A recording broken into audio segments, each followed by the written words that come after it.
ഇതിന്റെ കഥ നമ്മൾ പറഞ്ഞു പോകുന്ന രീതി കുറച്ച് ഡിഫറെന്റ് ആണ്. നമ്മൾ പ്രത്യേകിച്ച് ഇൻവെസ്റ്റിഗേഷൻ പ്രോസസ്സ്. പേര്? എന്റെ പേര് നിഷാന്ത്.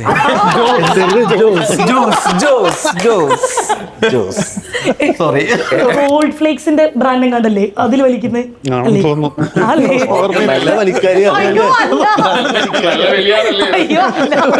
വില്ലനാണോ? Negative role? ഭയങ്കര കോമഡി എന്നൊരു ക്യാരക്ടർ. ഞാൻ അസിസ്റ്റ് ചെയ്യില്ല എന്നൊരു തീരുമാനം എടുത്തായിരുന്നു. അത് അഹങ്കാരം കൊണ്ടല്ല. വൺസ് നമ്മൾ അസിസ്റ്റ് ചെയ്താൽ ചിലപ്പോൾ നമ്മൾ ആ കംഫർട്ട് സോണിലേക്ക് ആവും, നമുക്ക് കാശ് കിട്ടും. ചേട്ടൻ ബേസിക്കലി ഭയങ്കര കിഡിലും കൊമേഡി. ചേട്ടനെ പൂണ്ട് വിളയാടും. 100ാമത്തെ സിനിമ ഡിസംബറിൽ തുടങ്ങുകയാണ്.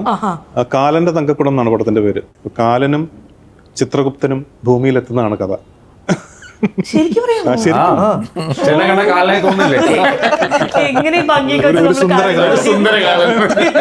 ഹലോ എവ്രിവൺ, നമ്മുടെ മലയാള സിനിമയിലെ ഏറ്റവും പുതിയതായി റിലീസ് ചെയ്യാൻ പോകുന്ന ധീരം എന്ന സിനിമയുടെ വിശേഷങ്ങൾ പങ്കുവെക്കാൻ നമ്മുടെ അതിലെ ക്രൂ ആണ് എത്തിയിരിക്കുന്നത്. So here we have Sagar Surya and Indrajith ഏട്ട, നമ്മുടെ ഡയറക്ടർ ഇവിടെ ഉണ്ട് ജിതിൻ, ആൻഡ് നിഷാന്ത് ഏട്ട. വെൽക്കം. യെസ്, നമ്മൾ ഇങ്ങനെ വെയിറ്റ് ചെയ്തിരിക്കും. എനിക്ക് തോന്നുന്നു 1 വർഷം മുന്നേ ഇതിന്റെ പോസ്റ്റർ നമ്മൾ വീഡിയോയിൽ കണ്ടപ്പോൾ മുതൽ ഇങ്ങനെ വെയിറ്റിംഗ് ആണ്. കാരണം ഇന്ദ്രജിത്തേട്ടൻ്റെ ഏത് പോലീസ് ക്യാരക്ടേഴ്സും ഭയങ്കര എക്സൈറ്റഡ് ആയിട്ട് വെയിറ്റ് ചെയ്യുക. കുറുപ്പിന് ശേഷമല്ലേ? കുറുപ്പിന് ശേഷം കുറെ പടങ്ങൾ ചെയ്തു. അല്ല, സിനിമ ചെയ്തു, മറ്റേ പോലീസ് ക്യാരക്ടർ അല്ല. കുറുപ്പ്, പിന്നെ 10ാം വളവ്, നൈറ്റ് ഡ്രൈവ്, ഇതൊക്കെ ഏകദേശം ഒരു സമയത്ത് ഇറങ്ങിയ കോവിഡ് കഴിഞ്ഞ സമയത്ത് വന്ന സിനിമകളാണ്. പക്ഷെ കൂടുതലും കുറുപ്പാണ് എല്ലാവരുടെയും ഒരു ഇതായിട്ട് നിൽക്കുന്ന ഒരു പോലീസ് ക്യാരക്ടർ. ഇതിലെ സ്റ്റാലിൻ ജോസഫ് എന്താണ്? ACP ആണ്. ACP ആണ്. ആ സ്റ്റാർ കണ്ടപ്പോ മനസ്സിലായിരുന്നു. അത് കണ്ണൂർ സൈഡിൽ നടക്കുന്ന സിനിമയാണോ? കോഴിക്കോട്. തെയ്യത്തിന്റെ ഒക്കെ ഇത് കണ്ടപ്പോഴത്തേക്കും തോന്നിയായിരുന്നു. പ്രമോ സോങ് ആണ് ആക്ച്വലി. പ്രമോ സോങ്ങില് തീർച്ചയായിട്ടും തെയ്യം എന്നെ ഇൻഫ്ലുവൻസ് ചെയ്തിട്ടുണ്ടാവില്ല. ഇത് ഫസ്റ്റ് മൂവി അല്ലേ? First movie. ഷോർട്ട് ഫിലിംസ് കുറെയൊക്കെ കണ്ടു. ഒരു 3-4 ഷോർട്ട് ഫിലിംസ് ചെയ്തിട്ടുണ്ടായിരുന്നു. ത്രില്ലർ ആണ് ഏറ്റവും ഇഷ്ടം? ത്രില്ലറാണ് കൂടുതൽ ഇഷ്ടം. ഈ സിനിമയിൽ ഏറ്റവും കൂടുതൽ ഈ സിനിമ ചൂസ് ചെയ്യാനായിട്ട് ഇന്ദ്രേട്ടനെ ഏറ്റവും കൂടുതൽ എക്സൈറ്റ് ചെയ്യിപ്പിച്ചത് എന്തായിരിക്കും? 2 കാര്യങ്ങളാണ്. ഒന്ന്, ഇതിന്റെ കഥ പറഞ്ഞു പോകുന്ന ഒരു രീതി. നമുക്ക് ഇപ്പോൾ മർഡർ മിസ്റ്ററീസ് എന്ന് പറയുമ്പോൾ നമ്മൾ ഒരുപാട് മർഡർ മിസ്റ്ററീസ് മലയാളത്തിൽ കണ്ടിട്ടുണ്ട്. അതിന്റെ എല്ലാം ഒരു കോമൺ ടെംപ്ലേറ്റ് എല്ലാത്തിലും ഉണ്ടാവും. അത് ഇതിലും ഉണ്ട്, ഇല്ല എന്നല്ല. പക്ഷെ ഇതിന്റെ കഥ നമ്മൾ പറഞ്ഞു പോകുന്ന രീതി കുറച്ച് ഡിഫറെന്റ് ആണ്. നമ്മൾ പ്രത്യേകിച്ച് ഇൻവെസ്റ്റിഗേഷൻ പ്രോസസ്സ്. നമ്മൾ ഓരോ മർഡർ സൈറ്റിലും പോലീസ് എത്തി അവിടെ തെളിവെടുത്ത് അല്ലെങ്കിൽ ആ കാര്യങ്ങൾ കണ്ടുപിടിക്കുന്ന സീക്വൻസസ് എന്ന് പറയുന്നത് വളരെ ഡിഫറെന്റ് ആയിട്ടുള്ള ഒരു വിഷ്വൽ എക്സ്പെരിമെന്റിലൂടെയാണ് അത് ചെയ്തിരിക്കുന്നത്. അതെ, അത് ഡെഫിനറ്റ്ലി ഡയറക്ടറിന്റെ ഒരു വിഷനാണ്. ഇതിനു മുമ്പ് എനിക്ക് തോന്നുന്നില്ല ഒരു സിനിമയിലും അങ്ങനെ ഒരു പാറ്റേൺ കണ്ടിട്ടുണ്ടോ എന്നുള്ളത്. സോ അതെന്നെ ഭയങ്കരമായിട്ട് ഈ സിനിമയിലേക്ക് ആകർഷിച്ചു. പ്ലസ് എല്ലാ മർഡർ മിസ്റ്ററീസിനെയും അല്ലെങ്കിൽ ഒരു സീരിയൽ മർഡറെ അന്വേഷിച്ചു പോകുന്ന ഒരു സിനിമയിൽ അയാൾക്കൊരു ബാക്ക് സ്റ്റോറി ഉണ്ടാവുമല്ലോ. ആ ബാക്ക് സ്റ്റോറി ആണല്ലോ ഓരോ സിനിമയും വ്യത്യസ്തമാക്കുന്നത്. ആ ബാക്ക് സ്റ്റോറി ഭയങ്കര ഡിഫറെന്റ് ആണ്. എനിക്ക് തോന്നുന്നില്ല ഇതിനു മുമ്പ് അങ്ങനെയുള്ള മേഖലകളിലൂടെ സഞ്ചരിച്ചു പോകുന്ന ഒരു കഥ, ഒരു ബാക്ക് സ്റ്റോറി ഇതിനു മുമ്പ് പറഞ്ഞിട്ടുണ്ടെന്ന് എനിക്ക് തോന്നുന്നില്ല. ഈ 2 ഘടകങ്ങളാണ് എന്നെ ഈ സിനിമയിലേക്ക് ആകർഷിച്ചത്. നമുക്ക് നേരത്തെ പറഞ്ഞൊരു പോയിന്റ്, കാരണം പോലീസ് വേഷങ്ങൾ ഒരുപാട് ചെയ്തതുകൊണ്ട് തന്നെ പോലീസ് വേഷങ്ങളിൽ നിന്ന് മാറി നിൽക്കുന്ന ഒരു സമയത്താണ് എൻ്റെ അടുത്ത് ജിതിൻ വന്ന് ഈ സബ്ജക്റ്റിൻ്റെ അടുത്ത് പറയുന്നത്. അപ്പൊ അന്ന് പോലീസ് വേഷം ആയതുകൊണ്ട് വേറെ എന്തെങ്കിലും ഒന്ന് പ്ലാൻ ചെയ്താൽ പോരെ എന്നൊക്കെ നമ്മൾ ഡിസ്കസ് ചെയ്തിരുന്നെങ്കിലും ജിതിൻ എന്നോട് ഈ കഥയൊന്ന് എന്തായാലും കേൾക്കണം ചേട്ടാ, കേട്ടിട്ട് തീരുമാനിക്കണം എന്ന് പറഞ്ഞ് അങ്ങനെ സബ്ജക്റ്റ് വന്ന് പറഞ്ഞ് കേട്ടപ്പോൾ എനിക്ക് ഇത് കൊള്ളാം, something very different, very interesting. അപ്പോൾ പിന്നെ ജിതിൻ ഭയങ്കര എക്സ്ട്രീംലി ഒരു ഹൈ എനർജി, പാഷനറ്റ് കക്ഷിയാണ്. അപ്പോൾ പുള്ളി കഥ പറയുന്ന രീതിയും പുള്ളി അത് പ്രസന്റ് ചെയ്യുന്ന രീതിയും ഒക്കെ ഭയങ്കര ഇൻട്രസ്റ്റിംഗ് ആയിരുന്നു. അങ്ങനെ പിന്നെ ജിതിനോടൊപ്പം തന്നെ ഈ സിനിമയിൽ വർക്ക് ചെയ്യുന്ന ഒരുപാട് പുതിയ ടെക്നീഷ്യൻസ് ഉണ്ട്. ടെക്നീഷ്യൻസ് മാത്രമല്ല, ആക്ടേഴ്സും ഉണ്ട്. First timers. ക്യാമറ സൗഗന്ധ് അല്ലെ, ഫസ്റ്റ് ഫിലിം അല്ലേ? സൗഗന്ധ് നമ്മുടെ DOPന്റെ ഫസ്റ്റ് മൂവിയാണ്. ഞങ്ങൾ ഒരുമിച്ച് കണ്ണൂർക്കാരനാണ്. ഞങ്ങൾ ഒരുമിച്ച് കുറെ ഷോർട്ട് മൂവീസ് ചെയ്ത് ഫ്ലവേഴ്സിനൊക്കെ വേണ്ടിട്ട് പുള്ളി കവറൊക്കെ ചെയ്തിട്ടുണ്ട്. സൗഗന്ധ് എന്നാണ് പേര്. അപ്പോൾ it's A very talented cameraman. ഞങ്ങളുടെ ഒരു ടീം വർക്ക് ആണ്. ഞങ്ങൾ ഒരുമിച്ച് ഉണ്ടായ, ഇപ്പൊ അതിൽ എന്റെ ഷോർട്ട് ഫിലിംസിൽ അഭിനയിച്ച ആക്ടേഴ്സ് ഉണ്ട്. അപ്പൊ അന്ന് മുതലേ നമ്മൾ ഒരു സിനിമ ചെയ്യുമ്പോൾ നമ്മളൊരു പാർട്ടായിട്ട് ചെയ്യും. അപ്പൊ അതിന് കറക്റ്റായ ക്യാരക്ടർ വേണം, വെറുതെ ഒന്ന് കുത്തി നിറയ്ക്കാൻ പറ്റുള്ളൂ. അവർ ആപ്റ്റ് ആയതുകൊണ്ട് അതിൽ എല്ലാവരും നമുക്ക് കാസ്റ്റ് ചെയ്യാൻ പറ്റില്ല. പക്ഷെ അതിൽ നമ്മുടെ സിനിമയ്ക്ക് യോജിച്ച കുറച്ച് ആൾക്കാർ ആ സിനിമയിലുണ്ട്. ടെക്നീഷ്യൻസ് ആയാലും ഞാൻ ഷോർട്ട് ഫിലിം ചെയ്തപ്പോൾ അതേ സൗണ്ട് ഡിസൈനറാണ്. അപ്പം അങ്ങനെ നമ്മൾ ഭാഗമായ എഡിറ്റർ, ഞാൻ മുമ്പ് ഒരു ഹിന്ദി മ്യൂസിക് ആൽബം ഡയറക്റ്റ് ചെയ്തിട്ടുണ്ടായിരുന്നു. അപ്പം അന്ന് തമിഴിലെ നാഗുരാനാണ് എഡിറ്റർ. അതായത് ക്യാപ്റ്റൻ മില്ലർ, റോക്കി, സാനികേത, ഡോൺ പോലത്തെ വലിയ പടങ്ങൾ ചെയ്ത എഡിറ്ററാണ്. പുള്ളിയുടെ ആദ്യ മലയാള സിനിമയാണ്. നമ്മുടെ ഒരു റിലേഷൻഷിപ്പ് കാരണമാണ് പുള്ളി മലയാളത്തിലേക്ക് വന്നത്. സോ ചേട്ടൻ പറഞ്ഞ പോലെ നമ്മൾ ഒരു team ടെക്നിക്കൽ സൈഡിൽ മാത്രമല്ല, ഇപ്പൊ സാഗർ, നിഷാന്ത്, രഞ്ജിയേട്ടൻ, അജു, അങ്ങനെ ഒരുപാട് മെയിൽ ആക്ടേഴ്സിനോടൊപ്പം തന്നെ സിനിമയിലെ ഏറ്റവും പ്രധാനപ്പെട്ട കുറെ ക്യാരക്ടേഴ്സ് കൈകാര്യം ചെയ്തിരിക്കുന്നത് ഫീമെയിൽ ആക്ടേഴ്സാണ്.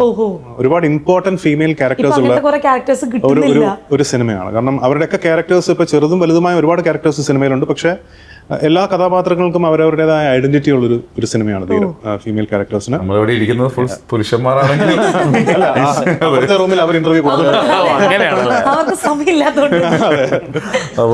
പ്ലസ് ഒരു കാര്യം കൊണ്ട് നമ്മള് ഇത്രയും പേര് കൂടാതെ എനിക്ക് തോന്നുന്നു ഒരുപാട് പുതിയ ആക്ടേഴ്സ് ഉണ്ട് കേട്ടോ സിനിമയിൽ. ഇപ്പോൾ ഇത് യങ്സ്റ്റേഴ്സിന്റെ ഒരു കഥ പറയുന്ന സിനിമ കൂടിയാണ്. ഒരു സോഷ്യൽ ഇഷ്യൂസ്, ഇന്ന് പ്രത്യേകിച്ച് നമ്മുടെ സൊസൈറ്റിയിൽ നടക്കുന്ന പല സോഷ്യൽ ഇഷ്യൂസ്, യുവാക്കളുടെ ഇടയിൽ നടക്കുന്ന പല പ്രോബ്ലംസ് അല്ലെങ്കിൽ പല ക്രൈംസ്, ഇതിനോടൊക്കെ വിരൽ ചൂണ്ടുന്ന ഒരു സിനിമ കൂടിയാണ് ധീരം. അപ്പോൾ അങ്ങനെയുള്ള കുറെ കഥാപാത്രങ്ങളുണ്ട്. കോളേജ്, സ്കൂൾ തലത്തിൽ ഉള്ള കുറെ ആൾക്കാരുണ്ട്. അവരെയൊക്കെ ഓഡിഷൻ ചെയ്ത് സെലക്ട് ചെയ്ത് ഈ സിനിമയിൽ അങ്ങനെ അഭിനയിച്ചിട്ടുള്ള ഒരുപാട് ആൾക്കാരുണ്ട്, ഒരുപാട് പുതിയ ആൾക്കാരുണ്ട്. സോ അവർക്കൂടെ ഒരു വലിയൊരു ഓപ്പർച്യൂണിറ്റി ആയിരിക്കും ഈ സിനിമ. അതെ. നിശാന്തിലേക്ക് വരികയാണെങ്കിൽ കൂടെ പോലീസ് ക്യാരക്ടറിലാണ് നമ്മൾ കണ്ടത്. അപ്പോ ഇപ്പൊ ഒരു സിനിമ ഭയങ്കര ഹിറ്റായിട്ട് ലോകം ഇങ്ങനെ നിന്നിട്ട് ഒരു ക്യാരക്ടറിലേക്ക് വരികയാണ്. എന്താണ് ഈ സിനിമയിലെ ക്യാരക്ടർ? ഇതില് എന്താ പറയാ, ഇന്ദ്രന്റെ ക്യാരക്ടറിനൊപ്പം നിന്ന് ആ ഒരു ഇൻവെസ്റ്റിഗേഷന്റെ ഭാഗമായിട്ട് ഒപ്പം കൂടെ ഉള്ളൊരു സബ് ഇൻസ്പെക്ടർ ക്യാരക്ടറാണ്. അതെ. പേര്? എന്റെ പേര് നിഷാന്ത്.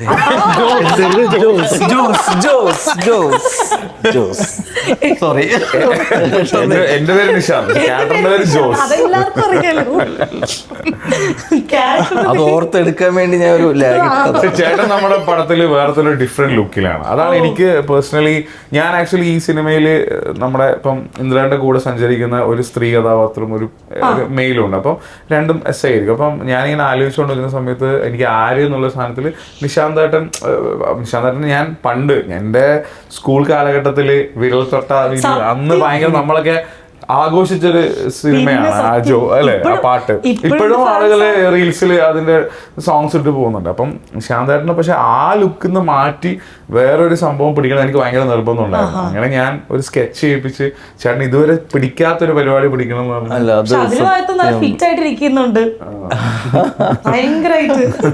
അല്ല, ഇതിലെ ഇൻവെസ്റ്റിഗേഷൻ മൊത്തം ഇപ്പൊ ഈ സ്റ്റാലിൻ ജോസഫ് മാത്രമല്ല, ഇവര് മൂന്നുപേരുടെയും ഒരു ടീം വർക്ക് ആണ്. ഇപ്പം നിശാന്ത് ചെയ്യുന്ന ക്യാരക്ടറും ദിവ്യ ചെയ്യുന്ന ക്യാരക്ടറും ഞങ്ങൾ മൂന്നുപേരുടെ ഒരുമിച്ചാണ് ഈ പറഞ്ഞ ഇൻവെസ്റ്റിഗേഷൻ പ്രോസസ്സിലൂടെ കടന്നു പോകുന്നതും കാര്യങ്ങൾ ഡിസ്കസ് ചെയ്യുന്നതും.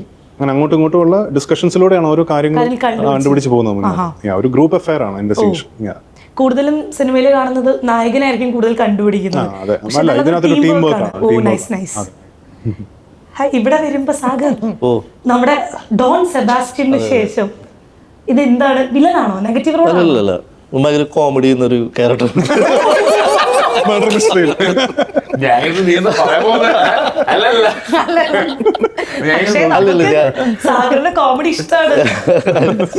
ഞാനൊരു ക്യാരക്ടർ റോള് ഒരു പ്ലേ ചെയ്യുന്നത്. എനിക്ക് ഇന്ദ്രേട്ടനോട് വർക്ക് ചെയ്യണമെന്ന് ഭയങ്കര ഒരു ആഗ്രഹം ഉണ്ടായിരുന്നു. പിന്നെ ഫസ്റ്റ് ഞാൻ ഇതിന്റെ അടുത്ത് നരേഷൻ എന്ന് പറയുന്ന സ്ക്രിപ്റ്റ് അല്ല നരേറ്റ് ചെയ്തത്. ഇന്ദ്രേട്ടൻ എന്തുകൊണ്ട് ഈ പ്രൊജക്ട് കമ്മിറ്റ് ചെയ്തു, ഇന്ദ്രേട്ടൻ ഇത്രയും പ്രൊജക്ട് പോലീസ് സ്റ്റേഷൻ ചെയ്തിട്ടുണ്ട്, അപ്പൊ ഈ പ്രൊജക്ട് ചെയ്യാൻ എന്തൊരു കാരണം ഉണ്ടായിരിക്കും. എന്റെ എക്സൈറ്റ്മെന്റ് അതാണ്. ഒന്നും പറയുന്നില്ല, ഞാൻ കുറെ ചോദിച്ചു കഥ പറഞ്ഞുതരാൻ. പക്ഷെ എനിക്ക് നമുക്ക് ഒരു പ്രൊജക്ട് കാണുമ്പോൾ നമുക്കൊരു മനസ്സിൽ തോന്നലുണ്ട് ഈ പ്രൊജക്ട് ചെയ്താൽ നന്നായിരിക്കും. അപ്പൊ ഇതിന്റെ കുറച്ച് വർക്ക് ചെയ്തിട്ടുള്ള കുറച്ച് ഷോട്ടുകളും കാര്യങ്ങളും വന്നപ്പോൾ ഇതിന്റെ മേക്കിംഗ് ഒക്കെ ഇങ്ങനെയായിരിക്കാം. പിന്നെ മണികണ്ഠൻ ചേട്ടനാണ് മ്യൂസിക്കും കാര്യങ്ങളൊക്കെ ചെയ്തത്. മണികണ്ഠൻ ഓൾറെഡി എനിക്ക് മുന്നേ അറിയാം, എന്റെ നാട്ടുകാരനാണ്. അപ്പൊ ആളെ വർക്കിന്റെ ഒരു ക്വാളിറ്റിയും ഇങ്ങനത്തെ ഒരു സിനിമയാകുമ്പോൾ മ്യൂസിക് ഭയങ്കര വലിയ ഇമ്പോർട്ടൻ്റ് ആണ്. അത് ആൾ നല്ല രീതിയിൽ ചെയ്തിട്ടുണ്ട്. അപ്പൊ അങ്ങനെയുള്ളൊരു പ്രതീക്ഷയാണ്. ആ പ്രതീക്ഷ പോലെ തന്നെ സിനിമ നന്നായി വന്നിട്ടുണ്ട്. അത് ഡിസംബർ 5-ാം തീയതി. ബാക്കി ജനങ്ങൾ പറയട്ടെ, അതായിരിക്കും നന്നാണ്. അങ്ങനെ പറഞ്ഞ് അവസാനിപ്പിക്കില്ല, നമ്മൾ ഇന്റർവ്യൂ തുടങ്ങി.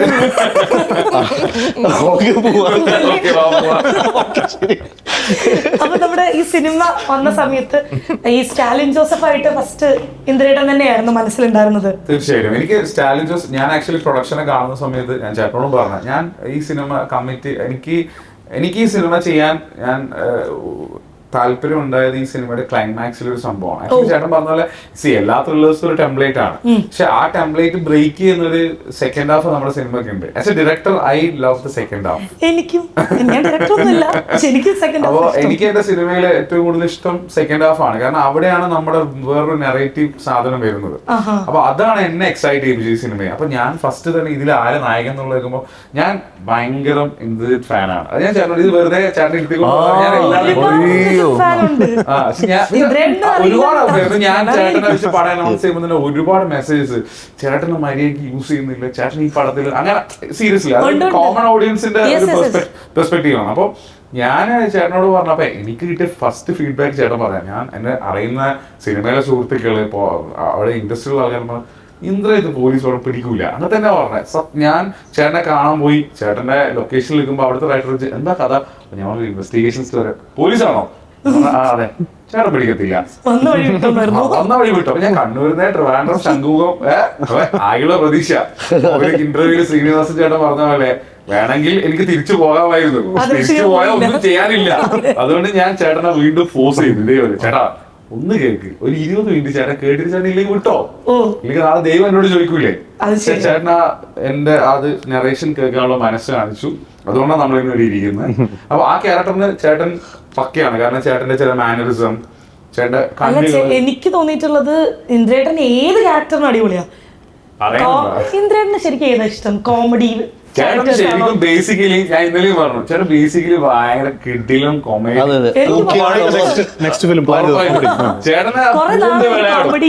നമ്മളെ പണ്ടത്തെ ബോയിങ് ബോയിങ് ഒക്കെ പോലത്തെ പടമില്ലേ, ചേട്ടൻ ചെയ്ത ചേട്ടൻ വേറെ ലെവലിൽ ചെയ്യും. ശരിക്കും റിയൽ ലൈഫിൽ അങ്ങനെ തന്നെയാ.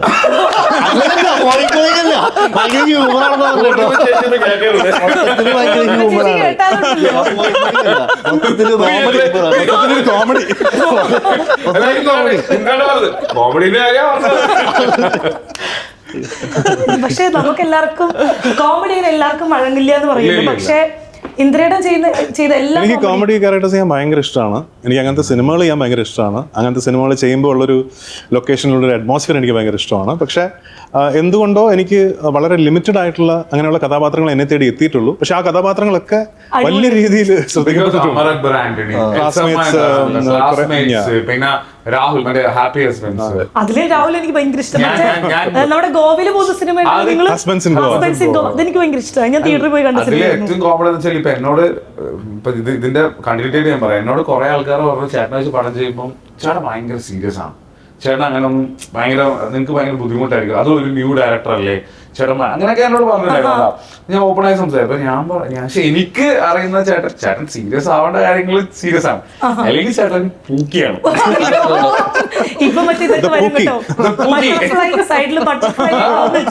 ചേട്ടൻ ഭയങ്കരമായിട്ട് മിമിക് ചെയ്യും. ചേട്ടൻ ഇപ്പൊ നമ്മളെ സെറ്റിൽ എന്തെങ്കിലും നടന്നുണ്ടെങ്കിൽ ചേട്ടൻ എന്നെയൊക്കെ ചേട്ടൻ മിമിക് ചെയ്തിട്ടുണ്ട് ഭയങ്കര ഈസി ആയിട്ട്. അത് വളരെ ഒരു ടാലന്റ് ആണ്. എനിക്കറിയില്ലായിരുന്നു ഡയലോഗ്സ് പറയും. പ്രൈസ് ഒക്കെ കിട്ടിയില്ലേ സ്കൂളിൽ പഠിക്കുന്ന സമയത്ത്? സ്കൂളിൽ ചെറിയ രീതിയിൽ നമ്മളെപ്പോ നിങ്ങളാണെങ്കിൽ മിമിക് ചെയ്യും ചേട്ടൻ. അല്ല, പൊതുവെ സ്കൂൾ കാലഘട്ടം തൊട്ട് സ്റ്റേജിൽ അത്യാവശ്യം ആക്റ്റീവ് ആയിരുന്നു. സ്കൂൾ സൈലന്റ് സ്കൂൾ അല്ലേ പഠിച്ചത്? അപ്പം ആഗ്രഹം ഉണ്ടായിരുന്നു ഒരു പോലീസ് ആവണോന്നൊക്കെ? പോലീസ് അല്ല, പട്ടാളമായിരുന്നു എന്റെ പ്രധാനമായിട്ട് പ്രയോറിറ്റി. കാരണം സൈനിക് സ്കൂളിൽ പഠിക്കുന്നത് നമ്മൾ ആർമി ഡിഫൻസ് സ്കൂളാണല്ലോ. അപ്പോൾ എക്സാം എഴുതിയതാണ്, എക്സാം കിട്ടി, ഇന്റർവ്യൂ ക്വാളിഫൈ ചെയ്തു. ഇന്റർവ്യൂ ആ സമയത്ത് one of the toughest interviews ആണ് ശരിക്കും. അതും ക്വാളിഫൈ ചെയ്തു. പക്ഷേ മെഡിക്കൽ ടെസ്റ്റിന് പോയപ്പോൾ എന്റെ കണ്ണിലൊരു ഇൻഫെക്ഷൻ ഉണ്ടായിരുന്നു. അപ്പം എൻ്റെ അടുത്ത് പോയിട്ട് ഒരു 15 days കഴിഞ്ഞ് വീണ്ടും അപ്പിയർ ചെയ്യാൻ പറഞ്ഞു മെഡിക്കൽ ടെസ്റ്റിന്. അപ്പോൾ ആ 15 days ആ ഒരു കോറിഡോറിലാണ് അച്ഛൻ മരിക്കുന്നത്. പിന്നെ അത് കഴിഞ്ഞ് പിന്നെ തിരിച്ചു പോയില്ല. പിന്നെ ഞാൻ എഞ്ചിനീയറിംഗിന് ജോയിൻ ചെയ്തു. പിന്നെ അച്ഛൻ പോയപ്പോൾ പിന്നെ അമ്മ ഒറ്റയ്ക്കായി. പൃഥ്വി ഓസ്ട്രേലിയയിലേക്ക് പോകുമായിരുന്നു. അപ്പോൾ പിന്നെ അമ്മയുടെ കൂടെ നിൽക്കാന്ന് ഓർത്ത് ട്രിവാൻഡ്രത്തിനടുത്ത് നാഗർകോവിൽ ഒരു കോളേജിലാണ് ഞാൻ എന്റെ എഞ്ചിനീയറിംഗ് പഠിച്ചത്. ഇപ്പം സിനിമ നടനായിട്ടില്ലായിരുന്നെങ്കിൽ ചിലപ്പം പക്ഷെ എങ്കിലും മേ ബി എന്തെങ്കിലും കറങ്ങി തിരിഞ്ഞ് വരുമായിരിക്കും.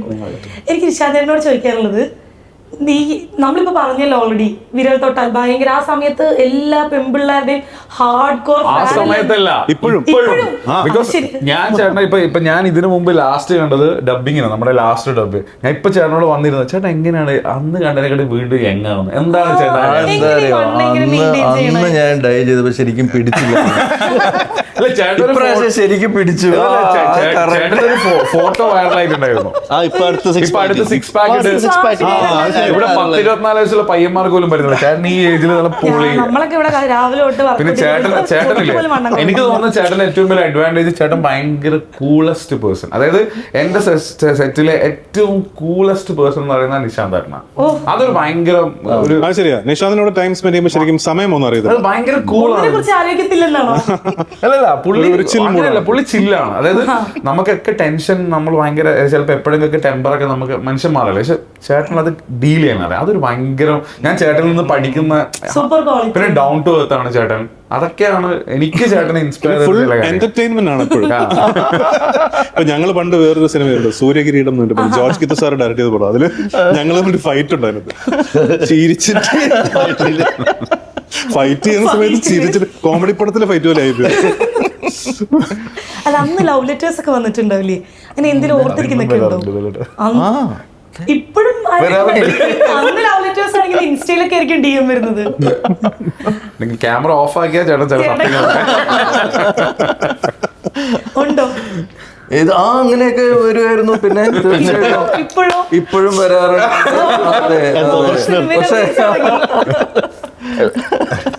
പക്ഷെ പുറത്തങ്ങ് പറയുന്നില്ല ഇനി. ഇല്ല, അന്ന് എന്താ അറിയോ, ഇതിനോടൊക്കെ റിയാക്ട് ചെയ്യുമ്പോഴാണല്ലോ നമ്മള് ഇത്, ഞാൻ അത് അപ്പോഴും വളരെ അപ്പം സന്തോഷം പതങ്ങി ചീറ്റി പോകും എന്നെ. ഞാൻ വന്നല്ലോ ഇപ്പൊ നമ്മുടെ ജിങ്കാന.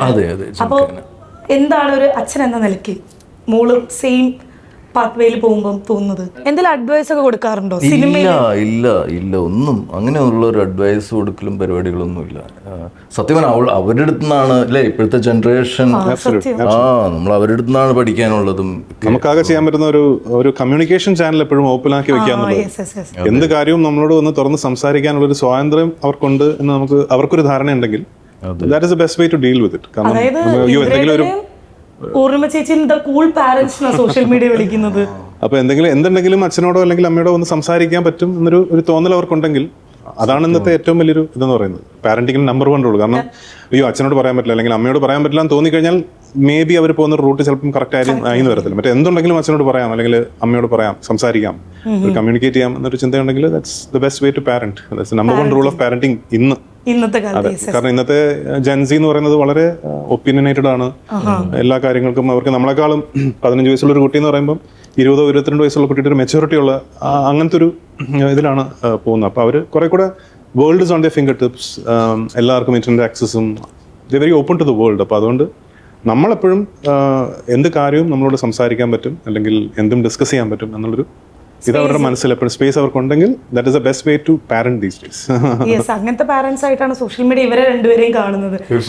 ഇവിടേക്ക് വരികയാണെങ്കിൽ നമ്മുടെ ബിഗ് ബോസ് കഴിഞ്ഞിട്ട് ഇപ്പോഴും ബിഗ് ബോസിനെ കുറിച്ചൊന്നുമല്ല പേടിക്കണ്ട, അതിൽ നിന്നാണല്ലോ വീണ്ടും ഒരു കംബാക്ക് കിട്ടിയിട്ടുള്ളത്. സോ പണി നമ്മുടെ ഒരുപാട് പേര് അപ്രിഷിയേറ്റ് ചെയ്തിട്ടുള്ളൊരു ക്യാരക്ടറാണ്. ഈവൻ ഇപ്പം സ്റ്റേറ്റ് അവാർഡിൽ പോലും മെൻഷൻ ചെയ്തിട്ടുണ്ടായിരുന്നു. സോ ആഫ്റ്റർ പണി വന്നിരുന്ന ക്യാരക്ടേഴ്സ് ഒക്കെ ആ കൈൻഡ് ഓഫ് ആയിരുന്നോ? അല്ലല്ല, എനിക്ക് ഓൾറെഡി മിക്സ് ആയിട്ടുള്ള ക്യാരക്ടേഴ്സ്, ഹ്യൂമർ വരുന്നുണ്ട്. ഞാൻ ചെയ്തിരിക്കുന്ന എല്ലാം മിക്സ് ആയിട്ടാണ് ചെയ്യുന്നത്.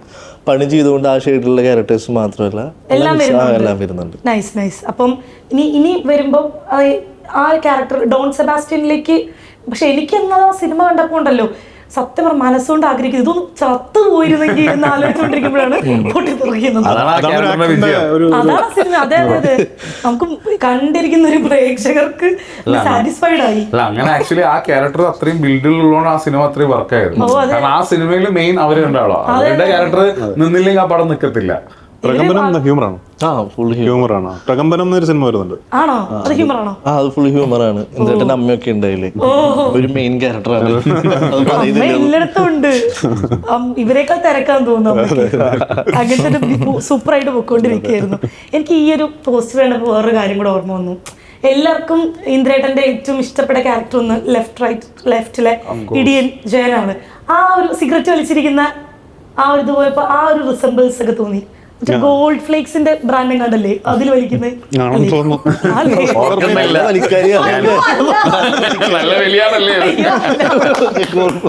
അതുമായിട്ട് എന്തെങ്കിലും അല്ല, ആ സിനിമയുടെ റിസംബിൾസ് ഉണ്ടാവില്ല, എന്നാലും ആ കൈൻഡ് ഓഫ് ക്യാരക്ടേഴ്സ് ഭയങ്കര ഒരു ഇന്റേണൽ കോൺഫ്ലിക്ട്സ് ഉള്ള ഒരു കഥാപാത്രമാണല്ലോ. ആ സിനിമ കണ്ടിട്ടുണ്ടെങ്കിൽ മനസ്സിലാവും. കാരണം ഒരുപാട് വിഷമങ്ങൾ, പേഴ്സണലായിട്ടുള്ള ഒരുപാട് വിഷമങ്ങൾ ഉള്ളിൽ ഒതുക്കിപ്പിടിച്ച് അതൊന്നും പുറത്ത് കാണിക്കാതെ അതൊക്കെ ദേഷ്യമായി പുറത്തു വരുന്ന ഒരാളായിരുന്നു വട്ടിജയൻ.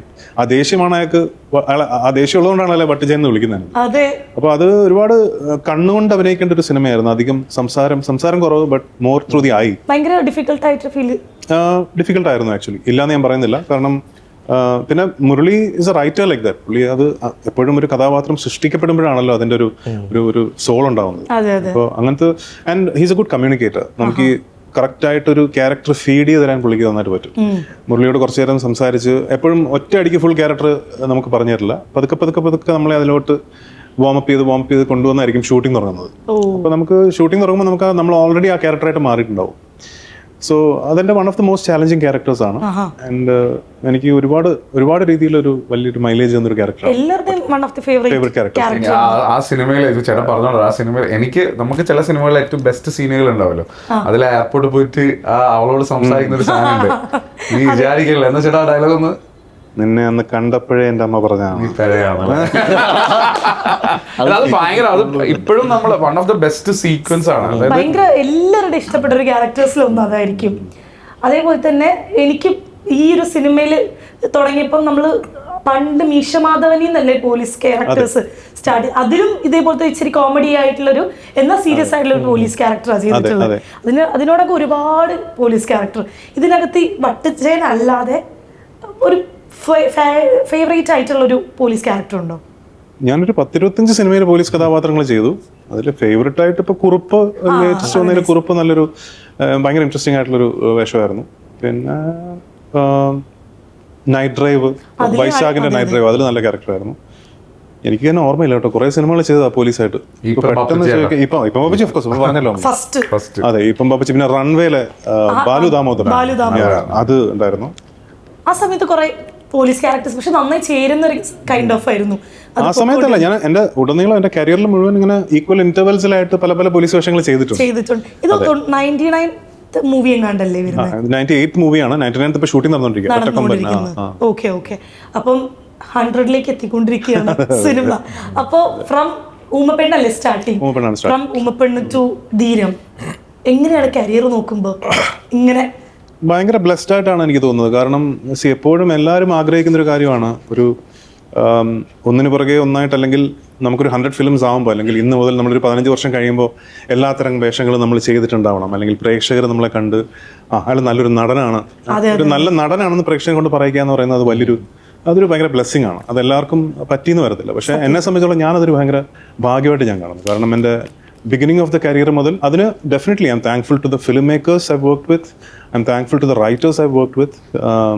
കാരണം back to back beginning of the career മുതൽ ഇന്ന് വരെ വളരെ ഡിഫറെൻ്റ് ആയിട്ടുള്ള വേഷങ്ങൾ ഒന്നിനു പുറകെ ഒന്നായിട്ട് പോർട്രേ ചെയ്ത് പോകാനുള്ളൊരു പഭാഗ്യം എനിക്ക് കിട്ടിയിട്ടുണ്ട്. പലപ്പോഴും നമുക്ക് പറ്റുന്നത് ഒരു തരം വേഷം നമ്മൾ ചെയ്യുമ്പോൾ പിന്നെ കണ്ടിന്യൂസ്ലി അങ്ങനത്തെ വേഷങ്ങൾ നമ്മളെ തേടിയെത്തും. പിന്നെ നമ്മൾ അങ്ങനത്തെ കുറെ ടൈപ്പ് കാസ്റ്റ് ആയി പോകാറുണ്ട്. പക്ഷെ ഞാനും ചിലപ്പോൾ ആയിപ്പോയി, എനിക്കറിയില്ല അങ്ങനെ വന്നിരുന്നെങ്കിൽ. പക്ഷെ എന്നെ തേടി വളരെ ഡിഫറെൻ്റ് ആയിട്ടുള്ള വേഷങ്ങൾ ബിഗിനിങ് ഓഫ് മൈ കരിയർ തൊട്ട് ഇതുവരെ എനിക്ക് കിട്ടിയിട്ടുണ്ട്. അപ്പോൾ അത് ഡെഫിനറ്റ്ലി മലയാളി പ്രേക്ഷകരുടെ ഇടയിൽ ഒരു നല്ല നടൻ എന്നുള്ള രീതിയിൽ തെളിയിക്കാൻ എനിക്ക് ഈ 100 സിനിമകൾ കൊണ്ട് അല്ലെങ്കിൽ 98 സിനിമകൾ കൊണ്ട് സാധിച്ചിട്ടുണ്ട് എന്നാണ് എൻ്റെ വിശ്വാസം. അത് ഞാൻ വലിയ ഒരു ദൈവത്തിനോട് നന്ദി പറഞ്ഞോളൂ. നമ്മൾ ഭയങ്കര സന്തോഷമാണ്. ഞാൻ ഇങ്ങനെ നോക്കും, ഉറപ്പായിട്ട് നമ്മൾ സിനിമ ഇന്റർവ്യൂവിന് വരുമ്പോൾ ഒന്ന് റിസർച്ച് ചെയ്യുമല്ലോ. അങ്ങനെയാണ് 99 എന്നാണ് ഞാൻ കണ്ടത്, അത് ഞാൻ ചോദിച്ചത്. അപ്പം 99 എന്ന് പറഞ്ഞാൽ 100 എന്ന് പറഞ്ഞ ഒരു വലിയ സംഖ്യയാണ് ഒരു മൂവി കരിയർ എന്നൊക്കെ, ഒരു ഫിലിം കരിയറിൽ എന്ന് പറയും. അത് ഞാൻ എടുത്ത് ചോദിച്ചത്. ഈ 100ാമത്തെ സിനിമയൊക്കെ ഓൾറെഡി 100ാമത്തെ സിനിമ ഡിസംബറിൽ തുടങ്ങുകയാണ്. കാലന്റെ തങ്കക്കുടം എന്നാണ് പടത്തിന്റെ പേര്. കാലന്റെ തങ്കക്കുടം. ഞാനാണ് കാലൻ. 100ാമത്തെ സിനിമയിൽ കാലനായിട്ടാണ്. സീരിയസ്ലി കാര്യം കാലന്റെ തങ്കക്കുടം എന്നാണ് പ്രോജക്ടിന്റെ പേര്. ഫ്രൈഡേ ഫിലിമോസ് ആണ് പ്രൊഡ്യൂസ് ചെയ്യുന്നത്. പിന്നെ നിതീഷ് KTR എന്ന് പറഞ്ഞ നവാഗത സംവിധായകനാണ്. പുള്ളി എഡിറ്ററാണ്. ഒരുപാട് സിനിമകൾ, അലാ ലവ് സ്റ്റോറി, സുഡാനി, അങ്ങനെ കുറെ സിനിമകൾ എഡിറ്ററായിട്ട് ഫീനിക്സിന്റെ editor. എഡിറ്ററാണ്. ഒരുപാട് സിനിമകൾ എഡിറ്റ് ചെയ്തിട്ടുണ്ട്. പുള്ളിയുടെ ഫസ്റ്റ് ഡയറക്ടോറിയൽ ഡെബ്യൂ ആണ്. കാലനും ചിത്രഗുപ്തനും ഭൂമിയിലെത്തുന്നതാണ് കഥ. ശരിക്കും പറയാമോ? ചേട്ടൻ കണ്ട കാലിനെ തോന്നില്ലേ? എങ്ങനെ ഈ ഭംഗിയൊക്കെ വെച്ച് നമ്മള് സുന്ദരകാലൻ. ഈ ഭംഗിയൊക്കെ വെച്ച് നമ്മൾ എങ്ങനെ കാലമായിട്ടൊക്കെ കാണും? നിശാന്തേട്ടന്റെ ഡയറ്റ് ഒന്ന് പറഞ്ഞുതരോ? അത് ഞങ്ങൾ സോറി, അതെന്റെ പേഴ്സണൽ അല്ലേ ചേട്ടാ? പറഞ്ഞില്ലെന്നാണോ? നിശാന്തേട്ടൻ തുടക്കം മുതൽ ഈ ചിരിയാ. ഞാനിപ്പോ എന്തൊക്കെയാ ഡയറ്റ് എന്ന് പറയുമ്പോഴേക്കും ഞാൻ വലിച്ചു വാരി കഴിക്കുന്ന കാര്യങ്ങൾ ഞാൻ ഇങ്ങനെ ആലോചിച്ചു പറയണ്ടേ, അതൊക്കെ മനസ്സിൽ കൂടെ പോകുന്നു. അതാ ഈ സൈലൻസ് വരുന്നത്. ചേട്ടൻ പറഞ്ഞ ഒരു ടിപ്പ് എനിക്ക് ഓർമ്മയുണ്ട്. ഞങ്ങൾ കഴിക്കുമ്പോൾ ചേട്ടൻ കഴിക്കുമ്പോൾ ഞാൻ ശ്രദ്ധിച്ച ഒരു കാര്യമുണ്ട്. ചേട്ടൻ എന്ത് സാധനം കഴിക്കുമ്പോൾ ഭയങ്കര ടൈം എടുത്തിട്ടാണ് ചവക്കുക. അപ്പൊ ചേട്ടൻ പറഞ്ഞ വെച്ചാൽ അത് നല്ലോണം ഡൈജഷനെ ഹെൽപ്പ് ചെയ്യും എന്നാണ് പുള്ളി പറയുന്നത്. നമ്മളൊക്കെ അതൊക്കെ എല്ലാവർക്കും അറിയുന്നത്. ഇല്ല, പക്ഷെ ചേട്ടൻ കുറച്ചും കൂടി ഞാൻ ശ്രദ്ധിച്ചിട്ടുണ്ട്. ഇല്ല, നമ്മള് വേഗം വലിച്ചു. ചേട്ടൻ ഭയങ്കര ടൈം എടുത്ത് ഇപ്പൊ ഒരു ചെറിയ സംഭവം തന്നെ അത് ഒരുപാട് സമയം എടുത്ത് കറക്റ്റ് അത് കറക്റ്റ് അപ്പൊ ഡൈജഷനെ ഹെൽപ്പ് ചെയ്യും. എനിക്ക് മനസ്സിലായ കാര്യം. ചേട്ടൻ പറഞ്ഞു ടിപ്പുണ്ടോ? നമുക്ക് എന്തെങ്കിലും ടിപ്പുണ്ടോ വണ്ണമൊക്കെ കുറയ്ക്കാൻ? എന്താ പറയാ, രാത്രി ഒരുപാട് 6 മണിക്ക് ശേഷമുള്ള ഫുഡ് കുറയ്ക്കുക. കുറച്ച് കഴിഞ്ഞാൽ തന്നെ ഉണ്ടല്ലോ. അതാ പ്രശ്നം. നമുക്കില്ലേ രാവിലെ മുതൽ ഒരു 5 മണി വരെ ഡയറ്റ് ചെയ്യാൻ പറ്റും. 5 മണി കഴിഞ്ഞാൽ നമ്മള് കഴിക്കേണ്ടെന്ന് ഓർത്താലും പിന്നെ അവർക്ക് സ്വിഗ്ഗിയിൽ എന്തെങ്കിലും ഓർഡർ ചെയ്യാന്ന് പറഞ്ഞിട്ട് രാവിലെ മുതൽ വൈകുന്നേരം വരെ ഒരു ഓട്സും എഗ് വൈറ്റ് ഒക്കെ കഴിച്ചിരിക്കും. വൈകുന്നേരം ആയി കഴിഞ്ഞാൽ ഒരു ബിരിയാണി അല്ലെങ്കിൽ അതോടുകൂടി ഡയറ്റ് അന്നത് തീർന്നു. പിന്നെ നെക്സ്റ്റ് ഡേ വീണ്ടും തുടങ്ങും. അങ്ങനെ പോകുമ്പോൾ ഇനി എനിക്ക് ചോദിക്കാനുള്ളത് നമ്മുടെ ഡയറക്ടർ അടുത്താണ്. അപ്പം കൂടുതൽ പേരും ഒരു മൂവി കുറേ ഷോർട്ട് ഫിലിം ചെയ്ത് അസിസ്റ്റ് ചെയ്ത് അങ്ങനെയൊക്കെ എടുക്കുന്നുണ്ടായിരിക്കും. ഡയറക്ടർ തന്നെ ഒറ്റൊരു സിനിമയിലേക്ക് ആദ്യം കയറി വരിക, അല്ലെങ്കിൽ അത് ഇത്രയും ഒരു വലിയ സ്റ്റാറിന്റെ അടുത്തേക്ക് എത്തുക എന്നുള്ളത് അത്ര എളുപ്പമല്ല. ഒരിക്കലുമല്ല. എങ്ങനെയായിരുന്നു?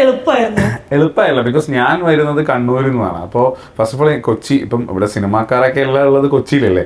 കണ്ണൂർ എന്ന് പറയുന്നത് ഒരു എന്താ പറയാ വളരെ ഇവിടുന്ന് ഡിസ്റ്റന്റ് ആയ ഒരു സ്ഥലമാണ്. അപ്പം എന്നെ ഇൻസ്പയർ ചെയ്തത് ലോകേഷ് കനകരാജ്. ഞാൻ എല്ലാ ദിക്കിലും പറയും. ബിക്കോസ് ഞാൻ ഇതിന്റെ പ്രൊമോ ഇല്ലേ ഇറക്കിയത് കണ്ടപ്പോൾ അത് എനിക്ക് ഭയങ്കരമായിട്ട് ഫീൽ ചെയ്തു. മറ്റേ വിക്രത്തിലെ അതെ എനിക്ക് ലോകേഷ് എന്ന് പറയുന്ന ഡയറക്ടർ തന്നെ ഭയങ്കര ഇൻസ്പയർ ചെയ്തത്. കാരണം പുള്ളി പറഞ്ഞു, പിന്നെ എനിക്ക് ആദ്യം തന്നെ ഞാൻ അസിസ്റ്റ് ചെയ്യില്ല എന്നൊരു തീരുമാനം എടുത്തായിരുന്നു. അത് അഹങ്കാരം കൊണ്ടല്ല. വൺസ് നമ്മൾ അസിസ്റ്റ് ചെയ്താൽ ചിലപ്പോൾ നമ്മൾ ആ കംഫർട്ട് സോണിലേക്കാവും, നമുക്ക് കാശ് കിട്ടും. അപ്പോൾ നമ്മൾ ചിലപ്പോൾ അടുത്ത അസിസ്റ്റന്റിലേക്ക് പോകും. അപ്പം ഒരു റിസ്ക് എടുക്കുക എന്നുള്ളത്. അപ്പം ഞാൻ ഒരു MNCയിൽ വർക്ക് ചെയ്യുന്നതായിരുന്നു, മാർക്കറ്റിംഗിലായിരുന്നു. അപ്പോൾ എനിക്ക് എൻ്റെ ജോലിയൊക്കെ റിസൈൻ ചെയ്തിട്ടാണ് ഞാൻ, ഒരു റിസ്ക് ആണ് ആക്ച്വലി. അപ്പോൾ ഞാൻ വന്നപ്പോൾ ഇതേപോലെ തന്നെ എന്താ പറയുക ഒരുപാട് ഹഡിൽസ് ഉണ്ടായിരുന്നു. കാരണം ഒരു പ്രൊഡക്ഷനോട് ചോദിക്കുമ്പോൾ അവർ ചോദിക്കും ആരുടെ അസിസ്റ്റന്റാ, ഇല്ല അസിസ്റ്റ് ചെയ്തിട്ടില്ല. അപ്പോൾ ആരുടെ അപ്പം ഒരു ആക്ടറിനോട് ചോദിക്കുമ്പോൾ അവർ ചോദിക്കും പ്രൊഡക്ഷൻ്റെ ഇതുണ്ടോ. അപ്പോൾ ഈ രണ്ടും ബുദ്ധിപരമായി ടാക്കിൾ ചെയ്യുക, അതെങ്ങനെയാ അതൊരു പ്രോസസ്സിൽ സംഭവിക്കുക. പിന്നെ എനിക്ക് ചേട്ടൻ പറഞ്ഞാൽ എനിക്ക് കഥ സിനിമ മൈൻഡിലുള്ളതുകൊണ്ട് എനിക്ക് കഥ നറേറ്റ് ചെയ്യാനുള്ളൊരു ഉണ്ടായിരുന്നു. ഞാൻ ബേസിക്കലി എൻ്റെ ഉള്ളിലൊരു കഥാകാരനുണ്ട്. അപ്പോൾ ഇത് എൻ്റെ കഥയല്ല, ദീപു എസ് നായർ, സന്ദീപ് സദാനന്ദാണ് ഇതിന്റെ റൈറ്റർ. പക്ഷെ എനിക്ക് കഥ പറയാൻ അറിയുന്നതുകൊണ്ട് തന്നെ എനിക്ക് അത് സംസാരിച്ച് എൻ്റെ ഉള്ളിലുള്ള കാര്യം എനിക്ക് കമ്മ്യൂണിക്കേറ്റ് ചെയ്യാൻ പറ്റുന്നുണ്ട്. ചേട്ടനോടായാലും ബാക്കി ആർട്ടിസ്റ്റുകളോടായാലും ഞാൻ കമ്മ്യൂണിക്കേറ്റ് ചെയ്തിട്ടുണ്ട്. അത് മേ ബി അതും ഒരു അഡ്വാൻറ്റേജ് ആയിട്ടുണ്ടാവും. പിന്നെ ബാക്കി ദൈവം, ഭാഗ്യം, പിന്നെ നമ്മൾ ആ ഒരു മനസ്സിലില്ല, വിട്ടുകൊടുക്കൂല, തോക്കൂല, ആ ഒരു ഇതുണ്ടായിരുന്നു. ഹെവി റിസ്ക് ആണ് ആക്ച്വലി. ഒന്നാമത് ഞാൻ മാരീഡും കൂടിയാണ്. അപ്പൊ എനിക്ക് മോളെയും വൈഫിന്റെ ഒക്കെ കാര്യങ്ങൾ ഫിനാൻഷ്യൽ സപ്പോർട്ട് എങ്ങനെയായിരുന്നു? അവർ ആക്ച്വലി എന്നെ ആദ്യം കുറച്ച് ബുദ്ധിമുട്ടുണ്ടായിരുന്നു. പിന്നെ ഞാൻ ഈ എന്റെ പാഷൻ നടുക്ക് ഇങ്ങനെ ഷോർട്ട് ഫിലിംസ് ചെയ്യുമ്പോൾ എന്റെ ഒരു ഡെഡിക്കേഷൻ ഒക്കെ കാണുമ്പോൾ അവർ പിന്നെ പതിയെ അതിലേക്ക് അഡാപ്റ്റ് ആയി. പിന്നെ അമ്മയും ഭയങ്കരമായിട്ട് എന്നെ സപ്പോർട്ട് ചെയ്യുന്നുണ്ട്. സോ ഫാമിലി സപ്പോർട്ട് ചെയ്യുന്നുണ്ട്. അത് കാരണമാണ് ഞാൻ ആക്ച്വലി ഇന്ന് ഇവിടെ ഇരിക്കുന്നത്. ഫാമിലിയുടെ കാര്യം പറഞ്ഞപ്പോഴാണ് ഇന്ദ്രേട്ടാ വീട്ടില് പ്രാർത്ഥന നക്ഷത്രയ്ക്ക് എന്ത് പറയുന്നു? എല്ലാവരും സുഖമായിരിക്കുന്നു. പ്രാർത്ഥന കോളേജിലാണ് ഇപ്പോ, നക്ഷത്ര 11th-ലാണ്. രണ്ടുപേരും എറണാകുളത്ത് തന്നെ ഉണ്ട് ഇപ്പൊ. പ്രാർത്ഥനയുടെ സോങ്സ് ഒക്കെ നമുക്ക് ഭയങ്കര ഇഷ്ടമാണ്. ഇതിൽ പുതിയ സോങ്സ് ഒക്കെ വരുന്നുണ്ടോ? അവൾ ഇൻഡിപെൻഡന്റ് മ്യൂസിക് കുറെ ചെയ്യുന്നുണ്ട്. അതെ, ഇപ്പൊ ആൽബംസും അങ്ങനെ എന്തൊക്കെയോ പ്ലാൻ ചെയ്യുന്നുണ്ട്. ഇപ്പൊ സ്വന്തമായിട്ട് ഇപ്പൊ അവളുടെ ഒരു മ്യൂസിക് ഗ്രൂപ്പ് ഒക്കെ ഉണ്ട്. അപ്പൊ അവരെല്ലാരും കൂടെ ഇടയ്ക്കിടയ്ക്ക് പ്ലാൻ ചെയ്ത് കുറച്ച് പാട്ടുകളൊക്കെ ഇറക്കാനുള്ള പ്ലാൻ ഒക്കെ ഉണ്ട്. ഇപ്പൊ she is actively working on that and parallelly പഠിക്കുന്നുണ്ട്. അമ്മ പഠിച്ച കോളേജിൽ തന്നെയാണ് പഠിക്കുന്നത്, സെന്റ് ട്രീസസ് കോളേജിൽ. പിന്നെ ഒരു വർഷത്തെ ഒരു ഫൗണ്ടേഷൻ പുറത്തുപോയി, മ്യൂസിക്കിന്റെ ഫൗണ്ടേഷൻ UK പോയി ചെയ്തിരുന്നു. അത് കഴിഞ്ഞ് തിരിച്ചു വന്നിട്ട് ഇപ്പൊ ഇവിടെ ഡിഗ്രിക്ക് പഠിക്കുകയാണ്. ഇളയാള് ചോയ്സ് സ്കൂളിൽ 11th സ്റ്റാൻഡേർഡിൽ പഠിക്കുക. പഠിക്കുന്നത്. അപ്പം ആളും കുറച്ച് വർഷങ്ങൾക്ക് മുന്നേ ഒരു ഷോർട്ട് ഫിലിം ചെയ്ത് അതിനകത്ത് ഷോർട്ട് ഫിലിം ആണോ മൂവിയാണോ എനിക്ക് ഷോർട്ട് ഫിലിം ആണ്, ലലന്ന സോങ് നല്ല പ്രൈസ്, അത് ഒരുപാട് ഫെസ്റ്റിവൽസിനൊക്കെ പോയിരുന്നു. അതെ, ഹിന്ദി ഷോർട്ട് കിട്ടിയിരുന്നു. അതെ അതെ അതെ. അവൾ അഭിനയിക്കാൻ താല്പര്യമുണ്ട്, പക്ഷെ അത് കറക്റ്റ് ടൈം ആകുമ്പോഴാണല്ലോ അതൊക്കെ ഉരുത്തിരിഞ്ഞ് വരുന്നത്. അതെ അതെ. അതേപോലെ തന്നെ ഇപ്പൊ ഇന്ന് ഒരുപാട് സെലിബ്രിറ്റീസിന് സോഷ്യൽ മീഡിയ ത്രൂ ബിസിനസ് ഉണ്ട്. ഈവൻ ഐ ഹാവ് ടു, എനിക്ക് പോലും ഉണ്ട്. പക്ഷെ വർഷങ്ങൾക്ക് മുന്നേ പ്രാണ സ്റ്റാർട്ട് ചെയ്ത സമയത്ത് പൂർണിമ ചേച്ചിയുടെ ഒരു ഇന്റർവ്യൂവിൽ ഞാൻ കേട്ടിട്ടുണ്ട്, അത് തുടങ്ങാനുള്ളൊരു ഇത് കൊടുത്തത് നീ നന്നായിട്ട് ഡ്രസ്സ് ചെയ്യില്ലേ, നിനക്ക് ചെയ്യാൻ പറ്റില്ലേ എന്ന് പറഞ്ഞിട്ട് ഇന്ദ്രേട്ടൻ്റെ ആ ഒരു പുഷാണ് എന്ന് പറഞ്ഞു. അപ്പം ഇന്ന് പ്രാണ വലിയൊരു ബ്രാൻഡായിട്ട് നിൽക്കുകയാണ്. സോ അതിൽ പ്രാണയിൽ ഇന്ദ്രചേട്ടൻ എന്തായിരുന്നു ആ ഒരു കോൺട്രിബ്യൂഷനൊക്കെ? Moral സപ്പോർട്ടായിരുന്നു contribution. ബാക്കി എല്ലാ ക്രിയേറ്റീവ് സൈഡും മൊത്തം പൂർണ്ണിമയുടെ തന്നെയായിരുന്നു. കാരണം അല്ല, ഈ പറഞ്ഞ ഒരു പോയിന്റ് തന്നെയാണ്. കാരണം പണ്ട് തൊട്ട് എനിക്ക് പൂർണ്ണിമ പരിചയമുള്ള കാലം തൊട്ട് പൂർണ്ണിമ സ്വന്തമായിട്ട് ഡിസൈൻ ചെയ്ത്, അതായത് സ്വന്തം ക്ലോത്ത്സ്. പൂർണ്ണിമ എനിക്കൊന്ന് മലയാളം സാറ്റലൈറ്റ് ചാനൽസ് വന്നതിന് ശേഷമുള്ള ആദ്യത്തെ ആങ്കറാണ്, ഏഷ്യാനെറ്റിലെ ആദ്യത്തെ ആങ്കറാണ് ശരിക്കും. അപ്പം ഫസ്റ്റ് ആങ്കർ ആയിരുന്നു, ഫസ്റ്റ് പ്രോഗ്രാം. അപ്പോൾ ആ സമയം മുതൽ പൂർണ്ണിമ ചെയ്യുന്ന പ്രോഗ്രാംസിന് പൂർണ്ണിമ തന്നെ ഡിസൈൻ ചെയ്ത് അത് സ്റ്റിച്ച് ചെയ്ത് അങ്ങനെ ആയിരുന്നു ചെയ്തുകൊണ്ടിരുന്നത്. അപ്പോൾ when you have a talent like that, then why not think about it bigger എന്ന ഒരു ഡിസ്കഷൻ വീട്ടിലുണ്ടായി. അങ്ങനെയാണ് ശരിക്കും ബ്രാൻഡിലോട്ട് വന്ന് എത്തുന്നത്. അപ്പോൾ ഈ പറഞ്ഞ പോലെ നമ്മൾ പ്ലാൻ മാത്രമല്ലല്ലോ, കൂടെയുള്ള ഒരാളും നമ്മൾ ഒരുമിച്ചത് ഒരു ഗോൾ ആയിട്ട് നീങ്ങുമ്പോഴാണല്ലോ അത് നടക്കുന്നത്. യാ എക്സാക്ട്ലി. അപ്പോൾ അത് ഞാൻ എൻ്റെ ഒരു സപ്പോർട്ട് ചെയ്തതേ ഉള്ളൂ. ബാക്കിയെല്ലാം ക്രിയേറ്റീവ് സൈഡും ഹാർഡ് വർക്കും എല്ലാം പൂർണ്ണയാണ്. കാരണം ഭയങ്കര ഹാർഡ് വർക്കറാണ്. പിന്നെ എല്ലാ കാര്യങ്ങളും മൈക്രോ മാനേജ് ചെയ്ത് ഓരോ ഡീറ്റെയിലിങ്ങും, ഓരോ ഡ്രസ്സിന്റെ ഡീറ്റെയിലിങ്ങും കാര്യങ്ങളും ഒക്കെ ഇരുന്ന് രാത്രി ഒന്നും ചില ദിവസങ്ങൾ ഉറങ്ങാറ് പോലും ഇല്ല. രാത്രി 2 മണിക്കൊക്കെ ഉറങ്ങുന്നത്. അപ്പോൾ അതുവരെ വർക്ക് ചെയ്തുകൊണ്ടിരിക്കുകയായിരിക്കും. അത്രയും പാഷനറ്റ് ആണ് ഇതിനോട്. അപ്പോൾ അത്രയും പാഷൻ നമുക്കൊരു മേഖലയോട് ഉണ്ടെങ്കിൽ അതൊരു ജോലിയായിട്ട് കണ്ടത് മുന്നോട്ട് പോകുന്നതിൽ തെറ്റില്ലല്ലോ. So it's always you have a possibility to grow. പറഞ്ഞപ്പോൾ ഒരു കാര്യം കൂടെ ഓർമ്മ വന്നതാണ്. ഇപ്പം അത്രയും ഭയങ്കര പവർഫുൾ ആയ സ്ത്രീ കഥാപാത്രങ്ങൾ നേരത്തെ പറഞ്ഞ പോലെ കുറവാണ്. പക്ഷെ ഇപ്പം ഒരു കംബാക്ക് നടത്തിയിട്ട് പൂർണ്ണിമ ചേച്ചി വന്ന എല്ലാ ക്യാരക്ടേഴ്സും ഭയങ്കര സ്ട്രോങ് ആണ്. ഇവൻ ജീമ അയ്യോ ഭയങ്കര കിടിലൻ ക്യാരക്ടർ ആയിരുന്നു. സോ ആ സിനിമയെ കുറിച്ചുള്ള ഡിസ്കഷൻ ഒക്കെ ഉണ്ടായിട്ടുണ്ടായിരുന്നു. അല്ലെങ്കിൽ ആ ക്യാരക്ടറിനെ കുറിച്ച് എന്താ പറയാനുള്ളത്? ഡെഫിനറ്റ്ലി ഭയങ്കര ആ സിനിമയിലെ എല്ലാ ക്യാരക്ടേഴ്സിനും അവരവരുടേതായ ഐഡന്റിറ്റീസ് ഉള്ളൊരു സിനിമയായിരുന്നു. ആൻഡ് പിന്നെ ഞങ്ങൾ തമ്മിലുള്ള ക്രിയേറ്റീവ്ലി ഞങ്ങൾ സംസാരിക്കുമ്പം മറ്റേ കുറച്ച് നന്നാക്കായിരുന്നു, ഇങ്ങനെ ചെയ്യായിരുന്നു എന്നൊക്കെ ഡിസ്കഷൻസ് നടക്കാറുണ്ട്, which is very personal. But definitely പൂർണ്ണിമയുടെ കംബാക്കിന് ശേഷം ഇപ്പം വൈറസ് ആണെങ്കിലും തുറമുഖമാണെങ്കിലും ബൾട്ടി ആണെങ്കിലും ഒക്കെ വളരെ ശ്രദ്ധിക്കപ്പെട്ട ഐഡന്റിറ്റി ഉള്ള കഥാപാത്രങ്ങളാണ്. ഇനിയും വരാൻ പോകുന്ന സിനിമകളും അങ്ങനെ തന്നെയായിരിക്കും. പിന്നെ ഈവൻ ഹിന്ദിയിലൊരു സീരീസ് ചെയ്തിട്ടുണ്ട്. അതിനെക്കുറിച്ച് എനിക്ക് അധികം സംസാരിക്കാൻ പറ്റില്ല. പക്ഷേ യശ് രാജിൻ്റെ ഒരു പുതിയ സീരീസ് അടുത്ത വർഷം വരും. അപ്പോൾ അതിലെ മെയിൻ 3 or 4 ക്യാരക്ടേഴ്സിൽ ഒരെണ്ണം ചെയ്തിരിക്കുന്ന പൂർണ്ണിമയാണ്. സോ കാസർഗോഡ് ഷൂട്ട് ചെയ്തത്. അതെ അതെ. ഹിന്ദി എന്ന് പറഞ്ഞപ്പോഴാണ് ആക്ച്വലി എൻ്റെ ഒരു ഹിന്ദി സിനിമ വരുന്നുണ്ട് ഫെബ്രുവരിയിൽ. എൻ്റെ ഫസ്റ്റ് ഹിന്ദി ഫിലിമാണ്. പെട്ടെന്ന് ഹിന്ദി എന്ന് പറഞ്ഞപ്പോൾ പെട്ടെന്ന് ഓർമ്മ. അതിനെക്കുറിച്ച് സംസാരിച്ചില്ല. അനുരാഗ് കശ്യപ് സംവിധാനം ചെയ്യുന്ന പുതിയ സിനിമയിൽ ഞാൻ അഭിനയിച്ചിട്ടുണ്ട്. അപ്പോൾ അത് ഫെബ്രുവരിയാണ് റിലീസ് അവർ പ്ലാൻ ചെയ്യുന്നത്. പക്ഷെ കൺഫേം ആയിട്ടില്ല. ഷൂട്ടിംഗ് കഴിഞ്ഞതാണ്. ക്യാരക്ടർ എന്താണെന്ന് എനിക്ക് പറയാൻ പറ്റത്തില്ല. പക്ഷെ അനുരാഗിന്റെ സിനിമകൾ അറിയാമല്ലോ, കുറച്ച് വളരെ റിയലിസ്റ്റിക് ആയിട്ടുള്ള കുറച്ച് ഡാർക്ക് മോഡുള്ള സിനിമകളാണ്. ബട്ട് ഭയങ്കര ഇൻട്രസ്റ്റിംഗ് ആയിട്ടുള്ള ഒരു ക്യാരക്ടറാണ്.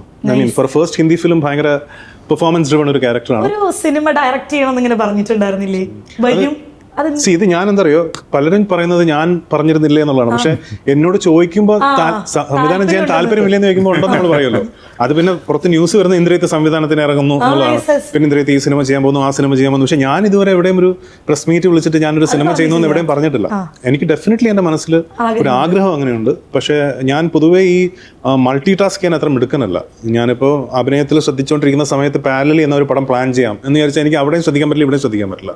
അപ്പോൾ കുറച്ച് സമയം ഓഫ് എടുത്ത് ഇരുന്ന് വർക്ക് ചെയ്ത് ചെയ്യേണ്ട ഒരു കാര്യമാണ്. അറ്റ് പ്രസന്റ് എൻ്റെ പ്രയോറിറ്റി അഭിനയമാണ്. ബട്ട് ഡെഫിനറ്റ്ലി ഇൻ ഫ്യൂച്ചർ എൻ്റെ ഒരു സിനിമ തീർച്ചയായിട്ടും പ്രേക്ഷകർ കാണാൻ പറ്റും. അതിൽ നമ്മളും ഭയങ്കര ഹാപ്പിയാണ്. അപ്പോൾ ഡിസംബർ 5-ാം തീയതി നമ്മുടെ സിനിമ റിലീസ് ആവുകയാണ്. സോ നമ്മളും ഭയങ്കര വെയിറ്റ് ചെയ്തിരിക്കുന്ന ഇന്ദ്രേട്ടൻ്റെ ഒരു മൂവിയാണ്. അപ്പോൾ എല്ലാവിധ ആശംസകളും നേരിടണം. അതിൻ്റെ കൂടെ തന്നെ പറയാം, ഞാനൊരു 1.5 വർഷത്തിന് ശേഷമാണ് ഇന്റർവ്യൂ ചെയ്ത് വന്നത്. കുറേ ആയിട്ടൊരു ബ്രേക്ക് എടുത്തേക്കായിരുന്നു. അത് ഞാൻ നിങ്ങളല്ലേ എങ്ങനെ ഉണ്ടായിരുന്നു? നിങ്ങൾ പറഞ്ഞല്ലേ എനിക്കറിയാൻ പറ്റൂ. ഞാൻ സ്റ്റാർട്ട് ചെയ്തത് ആ ഒരു 1.5 വർഷത്തെ ബ്രേക്കിന് ശേഷം ഇന്ദ്രേട്ടൻ നിങ്ങളുടെ ഈ ടീമിന്റെ സ്റ്റാർട്ട് ചെയ്തു. എങ്ങനെ ഉണ്ടായിരുന്നു എന്റെ ഇന്റർവ്യൂ? നല്ല എൻജോയബിൾ എക്സ്പീരിയൻസ് ആയിരുന്നു. നല്ല കോൺവെർസേഷൻസ് ആയിരുന്നു. അപ്പോൾ ഒരിക്കൽ കൂടി സിനിമ ഒരു വലിയ സക്സസ് ആയി നമുക്ക് സക്സസ് മീറ്റിൽ കാണാൻ സാധിക്കട്ടെ എന്ന് ആഗ്രഹിക്കുകയാണ്. പറഞ്ഞ പോലെ 100 സിനിമ 100ാമത്തെ സിനിമകളിലേക്കൊക്കെ കടക്കുകയാണ്. അപ്പോൾ ഒരിക്കൽ കൂടി ധീരം മൂവിക്ക് എല്ലാവിധ ആശംസകളും. Thank you so much. Thank you very much. Thank you.